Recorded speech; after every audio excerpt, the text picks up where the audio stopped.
Good day, ladies and gentlemen. Welcome to the Construction Claims and ADR Conference 2021, jointly organized by Legal Plus and L2 Icon. This is a special program, also part of our conference. Our guest here today is Wilson Lee, the country manager for Turner in Malaysia. Hi, Wilson. Thank you for being here with us today. Thanks for having me, Cindy. Turner first entered in Asia in 1965 and has become one of the regional leaders in providing construction services and technical expertise with offices in Malaysia, Vietnam, and Thailand. Some of your notable projects in Asia include the world's tallest building from 2004 to 2009, which is Taipei 101, China's Central Television headquarters in Beijing, China, with 2 inclined towers connected by horizontal building elements at the top and the base, by Texco Financial Tower in Ho Chi Minh City, Vietnam, Secret Tower in Jakarta, Indonesia, Four Seasons Hotel in Kuala Lumpur, Malaysia, and the going to be tallest building in Malaysia and Southeast Asia, and the second tallest building in the world, which is our Merdeka 118. And this year, in 2021, Turner is celebrating 10th anniversary. So what thoughts and emotions come to your mind, Wilson, when you think about this? So we are a 120-year-old company, Turner Corporation as a whole, but 10 years ago, we came to Malaysia, and as you rightly mentioned, we celebrate our 10 years anniversary this year. And when we first came to Malaysia, we started here with only 5 people. And over the years, today we have more than 80 people and working on some of the largest projects in Malaysia. So, when I think about 10-year anniversary, I'm obviously very proud. And it's a very special year for Malaysia because our anchor project, which is the Merdeka 118 development, is structurally topped out this year. And so, 10 years we've been on that project, and it's a very significant milestone for the project and for the company. But when I think about the last 10 years, I will have to say that we owe it to our staff who've worked very hard with a lot of determination to make Turner where it is today and to contribute to the success of the last 10 years. So what do you see as Turner's biggest accomplishment since your presence in Malaysia in 2001? When we first came to Malaysia, our goal was to be the #1 provider of project management and construction services in the country. We also wanted to work on some of the most iconic and complex projects, because that's what we are good at. We also wanted to focus a lot on development of our people and be a locally led US company. And when I say locally led, I mean, we wanted to focus on development of our local staff and bring them up to leadership positions within the company. And, fast forward to today, we are working on some of the largest developments in Malaysia, Merdeka 118 being one of them. We have a presence at TRX providing claims services. And we also did the Four Seasons Place in KL, amongst other projects around Selangor and KL. And we currently also have a presence in Malacca, working on a project there with a large multinational client. So, we've come a long way, and these are achievements certainly to be proud of. In terms of our people and developing local leadership, I'm testament to that. We are a locally led company as of today, and on not just focusing on local leadership, but we are also focusing on women participation in leadership and constantly looking out for opportunities for our female staff, which is very lacking in the construction industry. There's obviously still a lot of work for us to do in that respect, but we are confident that the next 10 years will be better than the last. That is a very sensible approach by bringing women back to the industry. As all of us know, construction industry is actually a very male-dominant industry. So I believe that you guys have actually taken a lot of efforts to basically involve more women participations in projects as well as management as well. So Wilson, before you joined Turner Malaysia in 2015, you were based in Australia. So what made you to come back to Malaysia to lead the team in Turner as a country manager? When I first came back to Malaysia, I didn't join Turner as a country lead. I joined Turner as a project engineer, and I was doing a little bit of business development as well. But I worked on a residential project for one of a large developer here in Malaysia. Over the years, grew into the role of country manager. And I think, coming back to developing our people, I think that speaks a lot about our company and our strategy, that, when we implement a strategy to develop local leadership and provide opportunities, we do it, and we mean what we say as a company. Today we have local leaders leading our projects, and here as a country manager as well. And when I first came back, I believed one of the main reasons is obviously I believe in the Southeast Asia growth story. I saw a lot of opportunities in the growth potential of Southeast Asia and in Malaysia, and true enough, there are a lot of opportunities here to be had. So yeah, it's been a good move, and Malaysia is a good place to be. I'm sure you have no regrets with your decision to move back to Malaysia? No, absolutely not. All right. As one of the youngest country manager in Turner International, how do you stand out among others? By looking very young, that's obviously one thing that makes me stand out. But when you talk about being a young leader, I think one of the things that I face obviously is inexperience, right? Those are years that I can't have unless I have those years. But being young comes with disadvantages, but also with its disadvantages in this industry, where you see a lot of gray hairs in the construction industry. But I think one thing that I've learned is to learn to listen to people who are more experienced than me, to learn to listen from people who are experts in their field, who know a lot more than I do. And drawing from that experience and learning from that, makes me a better leader, and makes Turner a better company too. So as a young leader, I think the key thing is to listen to people who are better than you, in their field of expertise. Okay, being a young leader, I suppose you must have a lot of innovative idea or new ideas that you have basically introduced to the company. So based on your experience, could you please share with us how project management processes have evolved throughout the years? Yeah, I mean, there are a lot of processes and procedures for project management, and there are a lot of different schools of thought on project management in construction.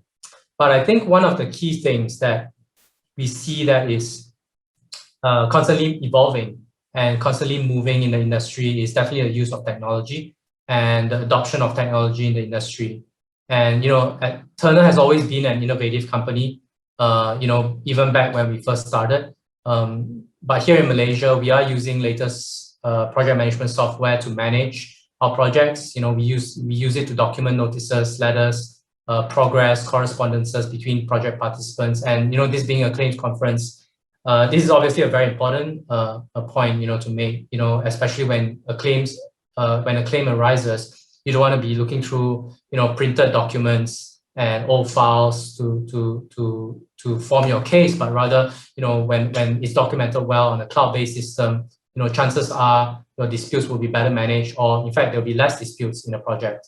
But touching on technology, in Turner we also use BIM modeling. We do it in-house. We capture progress with 360 photos, drone videos that allows clients to monitor progress, to visualize progress, especially in a time like this when there are travel restrictions in place. All these types of technologies really come into play, and it's so relevant now more than ever. You're absolutely right. Documentation plays a very important role in project management. If you have very good documentation system, if everything is properly recorded, you can actually avoid a lot of disputes. And it's actually a good process for dispute avoidance. And not to mention, when it comes to dispute resolution process, the differences and the disputes between parties will be properly recorded. And you will actually have a stronger position in terms of arguing what was the mistake and what was the fault and whose liability and whose responsibility are those. So now that you have touched on adoption of technology in the industry, is it one of the common issues that you have seen in the project management problems or challenges in the region? Yeah, definitely. I think, the construction industry has always been one of the slower adopters of technology, and especially so in Southeast Asia, where labor is more easily available than, other more developed countries. But, I think the adoption of technology is key to this industry. The world is changing very rapidly around us. In Southeast Asia, it's also getting getting more sophisticated by the day. And we see a lot of Malaysian companies who are adopting technology and who are very innovative. But equally, there are a lot of companies that are also not doing that, and there is still a lot of work to be done in the industry. And what we tell our clients is that, especially if they're not ready yet, is that's where Turner comes in. We bring the technology to you, together with our international best practices in project management. And we do it so that our clients can focus on things that are more important to them as owners and developers. I can see that this pandemic has accelerated digital adoption in construction industry. So as a company, what is the biggest challenge that you are most looking forward to? Right now, I guess our biggest challenge is, maybe not unique to Turner and not unique to our industry, but really to the economy as a whole is business recovery. And we know that the past 18 months hasn't been kind to the economy and many businesses, but we are hopeful that that everyone will come out from this stronger than ever. But what we are looking at right now is looking at the future and looking at 3 to 5 years ahead and answering the questions of what we need right now, what we need to do right now to prepare ourselves for the next 3 to 5 years. So, industries that we see that are emerging, that we see opportunities in, we are upskilling our staff and hiring that skill set that we need in order to position ourselves for the growth that will be coming over the next 3 to 5 years. So that's really our challenge right now. That's what we are focusing on. I can see that you have very futuristic views over things and projects, as well as the aspiration for Turner. So 10-year anniversary it's a big milestone. So what would you envisage where Turner will be in the next 10 years? I mean, we are here to grow, right? When we first came here 10 years ago, we had the intention of staying, and we have a very long-term view of our business here in Malaysia. So, we are certainly here to grow. We're not going anywhere. And, we currently have a presence in Selangor, KL, and Malacca. And, certainly we would like to grow in other parts of Malaysia, whether it's in the northern region, in a city like Penang, or whether it's in Sabah and Sarawak. So, we want to grow from where we are to penetrate other markets, especially the data center markets, the healthcare markets. But also, we started a claims consultancy business quite a number of years ago, and we've grown that business to be quite a significant business now, and we would like to continue growing that business as well, and to be able to serve clients in Malaysia from a claims standpoint. Thanks for sharing about where Turner will be at in the next 10 years. That's actually a very interesting sharing. Let me move on to the next question. This is a question that your employees would love to hear from you. All right.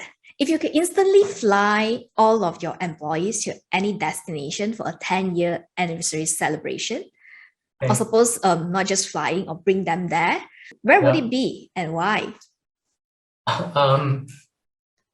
So for our 10-year anniversary, our plan was to have a big celebration together with our clients, our partners, the other partners that we work together with, our friends, and obviously our staff. Obviously, that's not and doesn't look likely to happen this year. We will probably still have it at some point in the future.